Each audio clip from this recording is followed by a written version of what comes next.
Hi friends. Finally எல்லாருக்கும் ஒரு ஹாப்பியான ஒரு ட்ரீட்டாக நம்ம பிரவீன் சார் வந்து ஒரு ஸ்டோரி வந்து போட்டிருக்காரு.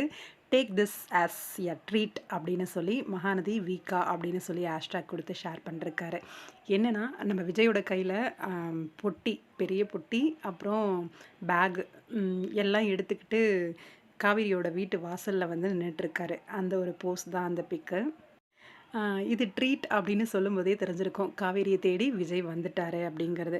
பேசுறதுக்காக வர சொல்லியிருந்தாங்க அப்படின்னா, விஜய் வந்து இந்த மாரி எடுத்துட்டு வந்திருக்க மாட்டாரு. மொத்தமா விஜய் வந்தாச்சு. ஆல்ரெடி உங்களுக்கு ஒரு க்ளூ மாரி குடுத்துருந்தேன். ஞாபகம் இருக்கும் அப்படின்னு நெனைக்கிறேன்.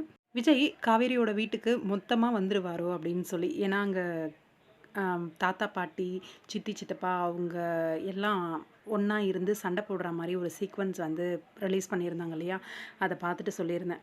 ஆக்சுவலா விஜய் வந்து சண்டை போட்டுட்டு வந்துருவாரோ அப்படிங்கிற மாரி சொல்லியிருந்தேன்.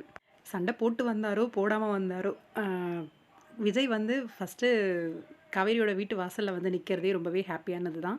இது ட்ரீட் அப்படின்னு நம்ப பிரவீன் சாரே வந்து சொல்லிட்டாரு அப்படின்னும்போது, ரொம்பவே பாசிட்டிவான ஒரு ட்ராக் தான். கண்டிப்பா யாரும் நெகட்டிவா யோசிக்கவே வேண்டியது கிடையாது. பார்க்கவே ரொம்ப ரொம்ப ஹாப்பியா இருக்கு. ரசிகர்களும் ரொம்ப ஹாப்பியா ஒரு குஷி மூட்ல தான் இருப்பாங்க. அப்பா! விஜய் ஒரு வழியா காவேரிய தேடி வந்தாச்சு. இனிமே காவேரியோட தான் அப்படிங்கிற மாதிரி. இத பத்தி நீங்க என்ன ஃபீல் பண்றீங்க? ஹாப்பியா இப்ப ரசிகர்கள் எல்லாருமே?